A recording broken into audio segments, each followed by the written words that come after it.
حضرت ابو هريره رضی الله عنه د نبی اکرم صلی الله علیه وسلم نه نقل کوي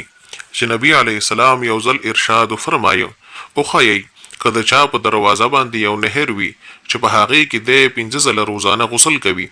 آیا د په بدن بسخیره باقی پاتې شي اصحاب رضی الله عنهم رزو کړو حس به باقی پاتې نشي نبی علیہ السلام فرمایل هم دا حال د 15 منځونو دی چې الله جل شانه د دې په وجه ګناهونه لري کوي حضرت جابر رضی الله عنه د نبی اکرم صلی الله علیه وسلم ارشاد نقل کوي چې د 15 منځونو مثال داسې دی لکه چې د شا په دروازه باندې یو نهر وي د هغه اوبو جاری وي او ډیر جوړی وي په هغه کې هر ورځ 15 ځله غسل کوي جاری اوبو د ګندګۍ وغیرہ نه پاکي وي او اوبو چې څومره جوړی وي هغه هم ډیر صفاوي په دې وجه په دې حدیث مبارک کې د هغه جاری کېدل او جوړواله فرمایله ده اسمره چې صفا او بو سره بنده غسل وکړي هغه همره به صفائی په بدن راځي دغه شان د منځونو په وجه